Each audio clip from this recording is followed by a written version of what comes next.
I've kind of dashed together things that I thought might be interesting. One, a bit of context about the site and me being the fourth generation of a family business, which was founded in 1917. And then from the sort of old to the new, this building was renovated about 18 months ago. I have had about 8 different businesses on the go. 3 I've sold, 1 I bumped, and I've got sort of 4 things, sort of interesting projects on the go. There was ups and downs to the career and how we returned to the northeast, taking over a family business with all the difficulties that entails, and how he's made a success of that and passing on tips to all of us which we could understand. I was interested in business. My mum did the marketing for Phoenix, my dad ran a furniture removal business, and I always thought that marketing communications would be a kind of good intersect for that.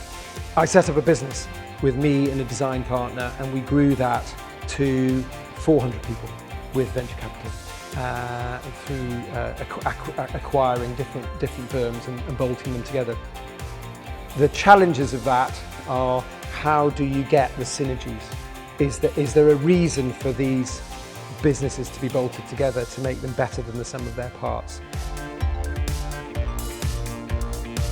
2 things always strikes me. One is how similar everyone's issues are, yet you always learn something new from other people because there's something slightly different about their industry, and the networking's great. I mean, we have picked up various new clients from these events just by chatting to people afterwards and having a coffee.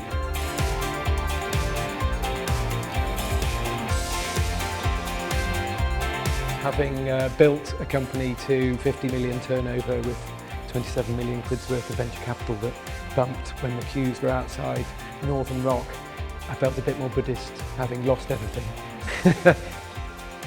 In the 60s and 83, this place was empty. So in terms of the story of here, this then started being a business centre from 1980.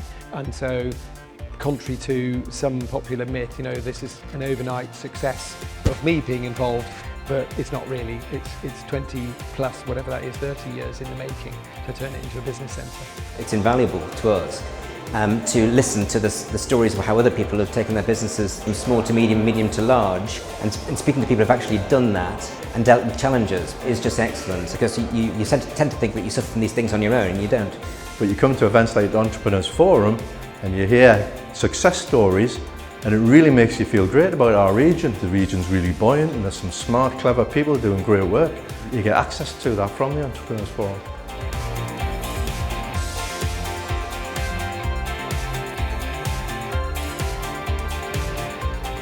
I think entrepreneurs want to make money, but we also want to make history and sort of make our mark in some way, but also the Buddhist side of things about, you know, what goes around comes around, and how as a collective one might harness some of the energy of the Northeast to do things that were better.